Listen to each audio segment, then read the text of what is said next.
kore ke u whamamalu atu he talamalu e whanua. Talamalu e lotu, pe me talamalu e ako. Ka ata ke hoko atu ai tau polo kalama koini. Oku iloa ko e tufunga whanua alo au. Ko e whimau saupulu ai pure angatonga, ko e konga wai. Pea ku whaambege tai tali rei ki motou, mo mea mai pe me ngahi wheitu keke i tonga, pe he fo ki muri, ki he wahe koe no whai atu pea me he lo au, whahako atu ia he motuani, Professor Susio Laftani, aia koe tānak whakaukau pe, pea mohono hunuaki, mohono toloaki, mohono tanumaki, halelei whalukfua mai whanua, i ne whikauaki, pea moe ngahi me au whie mau ke kapi kapi mo mono mono, ai ko uhinga whakia whuirea saupulu, i he tofunga whanua alo au, i he ne tānaki whare i moe whakaukau ki he eta au mawhaipure. Pea nā kulawe i he eta au konga uluaki, o i vitioni, kono kamata, mono hoko hoko atueni, aia o ku whai ai tānaki o kamata ake hono ngāwe ake ai fo itohi, a Professor i nakfotu akau, aia na e whakakawenga ake koe te mukalati, ai na tuku mai i he kupenga ope, pe koe website a nepitu no i he wiki, koe wiko si he wiki atu. Pea nā kulawe i he etau video uaki, ko video ua eni, te u whenga hoku le rei taha, ke u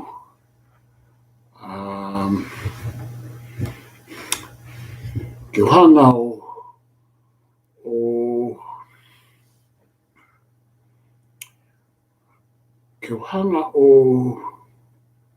o tukutuku atu hani ihi o ngai whakaukau ne whakatoka mai e Professor ina whotu akau i he ne tohi. Koe tohi, moutou koku mo osme ati ai ko hono tau mua, ko hono whamanatu mai ka te tautolu, ai ngahi tono nou, mo ngahi i mea, na ikai ke lawa whakakato i he whoi tufunga whanua, pe koe saupulu i he wafe hongofuru. Pea kune o mea e ngahi whataata ki ai, e ngahi mea ko ia ai ni ihi a kina utolu, pea te ulawe atu ki ai. Pea ka hiria, pea te uhoko atu a wha ose ka anoa, ko ngahi poini ko tuku mai noke i he nepituno, e tuku pe ia ke toki vete whai ki iki. E huakau, ka te uhanga pe o whakaata at ka te moutou ke mou mea mai ki ai pea tau toki, pea hoka tai pe tala noa kuia, kai toki hau a huakau ia i hano taimi pe ona pe ko hane toi tohi mai, o whakaikiki mai e ne upoini ko ia. Ke tuku pe ki ai ke ne hanga o veteki mo ne hanga o analyzer mai. E ne uhinga, ka koe uhinga koe o tatau ai, ai mea nā ne tuku mai mo mea kone o kou tuku atu, ai ni o kou kamata atu koe ni koe video wai ni, koe whakaamu, pe moi hui, pe moi whamamafa, ai whie mau ke whai e saupuru, ai fwoi whaunga o i pure a ngā, ai ngahi mea ai na e ika i kakato i hono tufunga i pe kono saupuru i he wafi hongo furu. Pe kono mono, pe koe haa whainga whaunga, nā tai whaunga taha, kono ai pa te mohanga tuku ata mau ripoti ke ne a whio, mo pare mia, mo whanua, koe whaunga e taha, kono whahua tu ake halao whanganga, ke abuarea e whareara wahi ngai whaunga, koe ave i he tohu tangi, kai tike, tue ke mauhanga matou whapapau i pe whakafotunga whewhe atu, pe whakahoko whewhe atu, mea pene mahino i he taimi niko fo i ripoti, koe mau whaamu ke uraki ave ke au kene a whio. Koe mea koe ki hono tae tari a e mau whotutu u, me mau ngai whakaukau, koe mea ia a ene a fio, koe pare mia, koe whare hare a koe, kapneti koe whonua. Ka koe whataungia whakaako ia o halo au mea no aho, koe ni mau hoko atu, me whataungia whakaako whakau me siti pe ia, ke mau hanga o atu e mau ngahi luku luku, tau a taina, ki he ngahi te whitoi whakaukau, i he mo ui whakapolitikare, whakasosiare, whakalotu, whakaako, whakangāue ai whonua, me he uhinga whakaelo au me uhinga whakatotolo whakaako, pia ko hono tari, mo hono tae tari, mo hono ngāue aki, opu i kai ke mau kawa e mato. Nea ngō koe whaamu, ke hane aunga mo hane mau inga ke e tau ngāue whakaluku fua. Ko ia te uhanga o uraki o atu ai ngahi uhinga e ni i pe me he tohi ko ia a profesa i nau whotua kau ke he mau ko ia ke Sao Paulo, mono mo kapi kapi ai whaunga o i pureanga. E koe kamata mai koe e ne tohi, i ne pitu no, koe ne tala noa pe a e ne hanga o wheinga ke o mai ai ngahi whakaukau, koe ngahi mea koe tau whehanga hangai moia he ahoni. Pea o mou mea e mou tauria ai ngahi longoa, mo ngahi whepaki ke, pe mo ngahi tae mahino, mo ngahi toonga tae whakalao ke o whakahoko. I he whonua, o whakahoko i he mitia parainga o mitia whakasosiare. Whahoko e ngai whaitutu ke koe uhi ngā, koe tupu mai me ngahi mea, i anga ia wakai a ina whotua kau, pe aku pehe mo wakai a roa. Koe uhi ngā he nei kai ke whakakakato, koe tupu mai me fwoi tufunga whanua mo Sao Paulo na e whai i he wāwhi mo fwoi. Nei kai ke kakato ho nau ni ihi, pea na e te eki ke whakahoko lelei, ko inga ko e taimi nou na tuki ai ke whai mo whakahoko i liu pea teke e patoa, e paremia ko ne pekia, pea mo kakai ke na nau whainga ke whai ai liriu whakaluku fua, o e whoi whaunga ka nai kai ke rama. Pea koe foi mamafa, mo foi hohaa, mo foi puputu, ko ia i wafi hango furu, na i kai ai ke mau hawhainga maari e lelei ki paremia, i paremia aha ko ia, mo ne kabineti, mo wharearea, mo whakatahatoko ni, ke nauhanga o whakahoko tau a tāina, o i kai makatuunga koha mamahi, koha ke, koha tutu, mo e hawhua ai ngahi o wau koe. Pea au pe ki tamatui o e aha ko ia tamoia ko ne hala, tupou nima, mea tatau pe. Kana ne mau e a nonga whakaetaki, o ne whai aki a ene whakahoko, ka he au whangatukuna e kei whakawave pe a mea kotoa. He koe whau ia koe ai pure anga, kono whau koe o toka maari e rerei ai ngahi kupu, o si rewa ene hoko i ngahi mau i he tau whanonga mehe, i he ene ose ai hoko hawhahinga Sao Paulo. Ka koe mea koe mahina mai koe talu koe ose ai wafi hango furu, pea moe alu, pea koe poini, ngahi poini wha mamafa ia koe ai tohi koe ahua kau. Mo ene alu ke toe lahiange, mo koviange ai ngahi, palo parema o hoko he whanua, i loto whanua motua. Kau tau whawhitai, he ku tau kei whanonga pe, kei whanonga pe a hau tau karia, o ku te kai ke tau tō, ki moana o whaingata ia, iha tauwha, pe ko ha whahinga, whakatu tā maki, i he moana waware, moana uri, moana loroto pa kau whawhitai. Aia koe mea kau whoki mai ke tala noa i no ke pa koe uhinga ia ai tohi koe i no ke koe ai ni oko ki wahe atu koe ni. Pea, e kone hanga tuku mai ai ngahi poini, te wata ai ani iha ngahi poini, apa tuku ke toki vete pe i noke i ene taimi pe ana pe koe apu koe whaafotunga atuheni, whaafowa atuheni, pe koe hane tohi ango kulawe anai, Aia koe ula ki koe pehe e hua kau.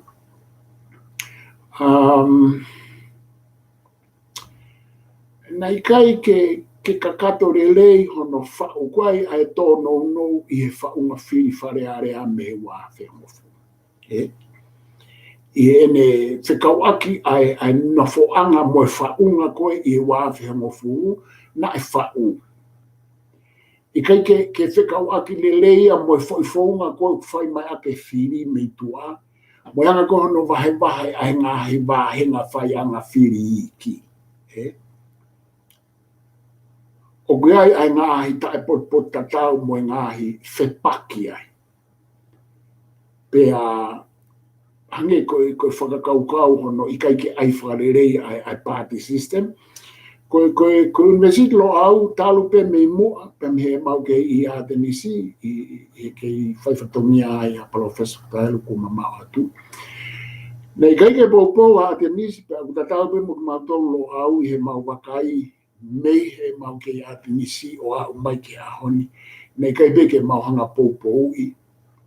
ai whakapati. Pea koe uhinga te whito ki ai he ku whatuta maki a pito i ki tōna. Tito glave a tau ki hanga he uhinga ki ai. Kau au ia he leha whewheka i he kuonga ko ia ki a kirisi pea mo e kamata mai a demokarati pe koe patoa hono ui a honi. I maunga he tālanga la wa uke he mitia. Pea kawai, pea mo professor Tutahelu, i noka whatua kau, professor Augustina Mahina mau kau, mo ni imi Atenisi, i aho ko ia. Na mau kau mau tolu he whakawhepaki whewheka, ka pahi ke lawa ai whakarerei e pāti, whapolitika re, pako si ko ato ngā usai anke tuku, ka te uto whoki mai ki ai.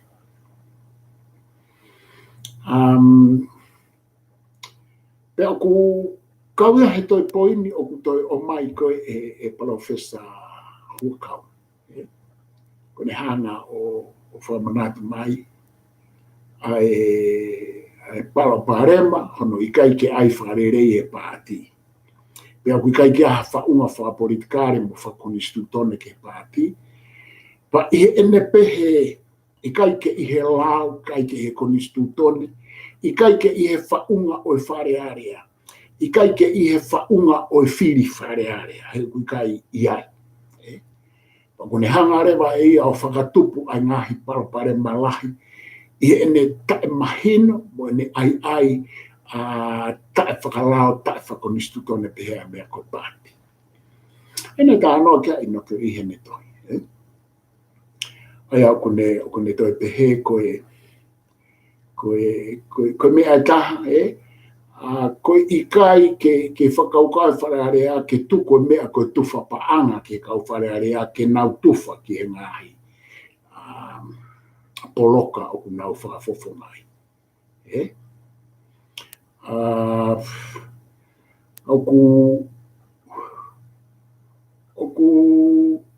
whainga kai ino ke ne tala mai o ku i kai to tonu whakalaa whakamōlare mo whakonistu tone ia ke oange hapa anga lahi pehe ki kau whakafonga wharearea. Pea koe e uhinga, ke ka atupau e ku uhinga. Ko uhinga he kui kai ula ki koe ko hanau whatongia ia ke nau tu whapaanga i he tu ai konistu tone mo lao. Ko whika wā te nau malawa o ngā aue hala aki, pa kua lahi ngahi longo a aia i he tu whapaanga i kau wharearea. Ko uhinga ne aia ai upotu ngā aue. Uhinga ne ai honau si o mo nau minister ko honau whatongi a ke nau hanga whai e whatongi. Ka koe behe ino ke te kai ke aha tahaya i he wharearea moha pāti pe koha kau whafofonga ke nau tu whewheka mai o tala mai oku ikai totonu whakai mōlare, whakalao, whakakonistu tone ke tuwha paanga e kau whareare. Pea koe mo ngahi mea ke he ia oku tala noa mai kia ino ke he me tohi, ka koe kuhanga peo o whakaho ata atu ke kamata kia ai tala noa, ange ko kulawe i he tau vidio uaki, te o mai a ngai whakaukau, nai tuku mai he tohi koe ni ke tau kamata ki. Pea te hoko tai pea ua mo lo au, mo tu whunga whonua lo au, pea mo ui, kia saupulu, ai pune anga tonga, i he tau hoko atu koe ni. Mo toi whai ha, o atu pe, i anga ia e kumakai a kuma, whakata moha aku ngahi whakauhinga. Pea aku whatokanga mai, kau ki awa whaos mai e tohi a huakau. Ukune whakatokanga mai peka ki tau tolu ki he pure anga ki he whonua ai whakatū tā maki. Te tau hoko, tofanga, mo whihangai mo ia, mo whia mo ia, o ka pau hei kai ke whai hasau puru. Pea koe whakakaukau koe o e saupuru o whamatala e atu koe ni e he tuwhunga whonua alo au. Koe whakakaukau pia na e whai mehe haalo au mea no aho, pia mau hoko atu i hono ngāo e ake ai whakaukau le lei ko ia. O i kai uhinga ia ko ha uhinga whakapolitikari. Pia o i kai uhinga ia ko ha uhinga whakatau taha. O i kai uhinga ia ko ha maukau ki ha pāti, pe koe maukau ki he au eiki, pe koe maukau ki he tui. He nai pehe whai whatongia alo au, a halo au i ono au. Nā whenga mau pe ke tuu tau a tāina, me he ngāhi haa, me ngāhi whahai. Kai lawa ke nauhanga tuku atu ha whakaukau, o ku sii a ene whiriwhiri mānako mo ene whahai taha. Mo ane whenga ke ne hanga fufu ha whahinga whakaukau, me he ngāhi mooni mea nai hoko he ako ia. Peko uhinga ea nai ui ai, e he hatu i tonga ai kau haalo au koe kau te whunga whonua. A e nia. Pea ko pehea ai mau ui koe ni me te whunga whonua alo au ke saupulo pure ana tonga. Ku kikai ke mau kau mau tau ke patoa, pea ku kikai ke mau kau ke kau taukabei o hou eiki pea mo pure anga ne a fio. Koe ke mau kau ke pāte kakai, pe koe pāte a masiwa ikai. He whepakia mo e whatongia alo au, whepakia mo e whatongia whaka university. O mau nofo pe mau tolu i he ngahi te whito i whakaukau tau ataina mea koe whakatotolo whakako. Pe ako mau tuku atu pea e mau tolu ki he whonua. Pe ako atu e mau whakaukau ki he politiki, ki he ako, ki he tala e whonua, ki he lotu, mo e hafua, whakangau, ekonomika. Pe ako toku whaiteri pe ai whonua. Koe ke whia mau ia ke mau whalo toi matora taha ke tui mai ka ki mau tau pe mui mai ke lo au. Koe au ne tari le renga e whakaukau e lo au whaofa koe ke ne tari whaofa koe au ne whakangai whaofa he koe angai ai tau mo. Ka hui ai e tau mo aia mo i whonga ngā au mo ui whakalo au mo ui whaka university ai university lo au pe koe kau lo au ono poni a enia ko wahe atu professor ne fotua kau i ne tohi ne tuna ki he demokrati pe koe ko slave ki ai ka tuku mai he tau miniti ko ni me ta hau au to ko tau ha fo pe tau kalama ko ni ke fai ha ku tata no atu ki anga me fe te ka wa ki mo tau ka vina pe ti tau fai aki e tau foi konga ua koe ni o i te whunga whonua aloha. Oku, nei ai mau tui, pana māku o silea ki veki mau tolu ki he whonua, mo pure anga, nā ko polo kalama ke au mo kalafi mo ala tu o fia, TV tonga i he wafe maono, i he kuitonga, a ahi at kei mo whamiri, toi whanonga te he wafe mawalu, te lere mau prokalama mo kalafi.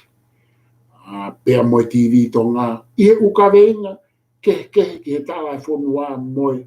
ma fai pure pe ko politikare ko time fo ni fai to fononga I longoa kia salpulu pe ko hatu funga fono o ko ke ma ya ke ko ke ma nga ke lo au fo ile ko whakalere I politikare o ku hala whakai uhinga hala whakai historia ia ke anga makai alo au ko tufunga ko tau fo ile ko me halo au mo le na nga ke hatu I me no au ko tufunga fonua ai ko na fratende na kalo pe ko salpulu ko liu kava ko fo ile ke ia ku hinga ia ko no liua ko no furi ia kava ne furi he fo ma fatu ko fo ile ko liu kava kane pe ke fa liu kava ko liu kava pena fa e kai mo ko ta fa tu polo aki ko na me ko no hoko mai au ke tutu no ko fa ko liu kava pe ko fo me ko ne hoko wa fe mo fulu tu ke wa fe wa no tutu ko ngai fa fotunga pe ia ngai mama pe mo ngai whakawaka mai whakawaanga mai I ngai uhinga no tutu ai koloko uhinga ke whingai ke tari ngai whakaukamna na te ke no fo pe ia I ngai mau whakaloto whanua te kei ke uia ko tau whakaloto whanua te kei uia ko hari ukama mea ke he tau whanua loto whanua mo hari ukama aia koe ka mea ko lawe ke ai ko saupulu na e whai mo tu funga whanua ko ia na e taimi no pea ko taimi puputu uho haa pea mo e ngahi mamahi mo ngahi loto tānia whakapo uri na e ue sia rewa ea ai ata mai whakakau de lei mama matala matuitui ke whau ake whanua a inia na maulea be mautoro he aho ko ia koe ko hamauto tere ai maulea be ki mua talu e kamata mai li liu wha politikare he mau ke atenisi na ku tohe e au e tala noa ke tupu mai e te mukarati e taimotonga e kukoro muai lere e ngai tau I he kamata mai he walu futupu oia koe hoko atu pe emi kana ikai koe mau ngahi tala noa ka toko e au ke ahoni o kai ke mautui ke hari ukava koe ke mautui ka whafonua koe o koe ke mautui ke tau whalot whanua o ke mautui ki he whahinga atamai mo tui whakaako ko hono mono mo hono kapi ai ngahi mata mama ne hoko mehe wafe hongo fua I kai ke he foi whaunga whaloku fua e whanua koe foi whaunga o e pure anga I he foi tufunga whanua ko ia o kue ai anga he mea na I kai kakato pea I kai lelei ahano whau pe goia o mau uhinga ki ai I he tufunga whanua lo au pe moe ui ko eni ke sa pulu ai pure anga pe hange ko kula me mau lea me moa pe o mau kei tū hanga he mo oni ko ia me he fitu ngo fulu mo e walu ngo fulu tupu me a te nisi o hao ke a honi mau hoko mai ke lo au pe koe mau to e lawe atu ko e nihe koe wafe ngo fulu ko ki mau tolo au na mau whato kanga whewheka hange ko ngai polokalama na ku whai polokalama na whai Professor Agustino Mahina Professor ina fotu hakau I tonga koe mau whato kanga ki he whanua he ka ikai ke whakahoko lelei ngahi mea koe ni o kutufunga I mo saupulu ko haide ne hanga inu ano ngahi kanonga tamaki pe mono ngahi hu a tamaki ko ki tau tolpe tau tol mo tau hako a e nia o to whangai ai tonga I muri mo e tonga I tonga tau whawhetai he te kai ke ngoto aho tau karia e tau whulau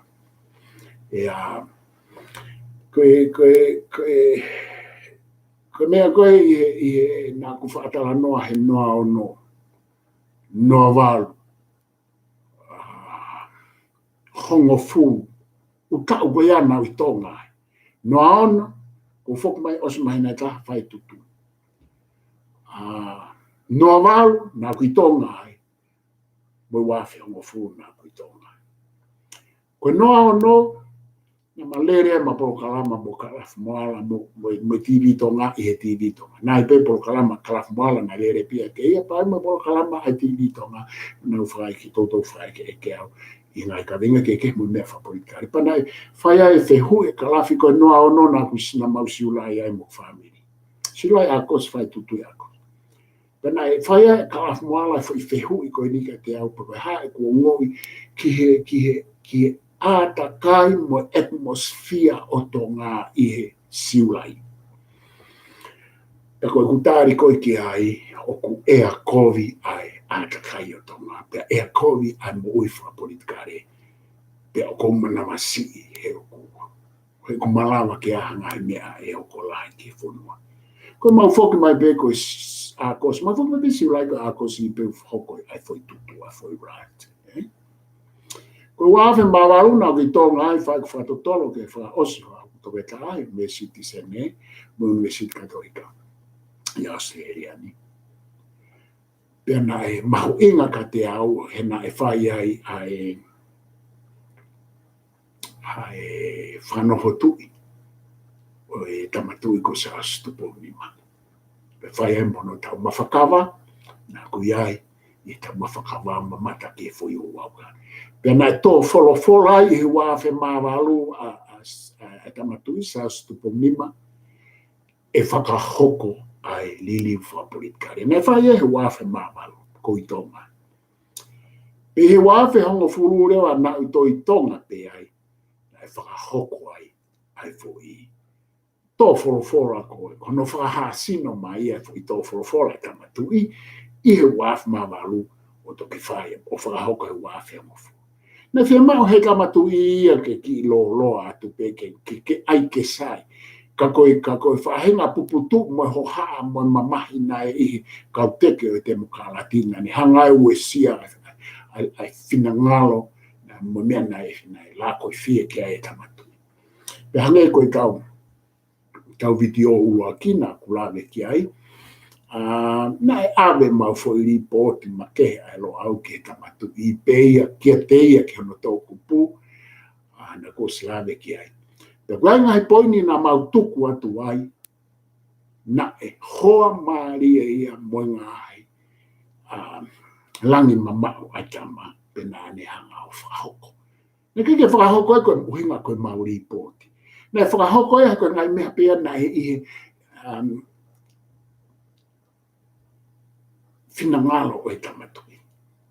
Kana e watu koe mau ripoti me mau ngahi whotutu e ai ngahi poini na mauhanga tuku ki ai ke whai ke hane a whio atu punima pe na e hoa maari e pe na mau whawhitari.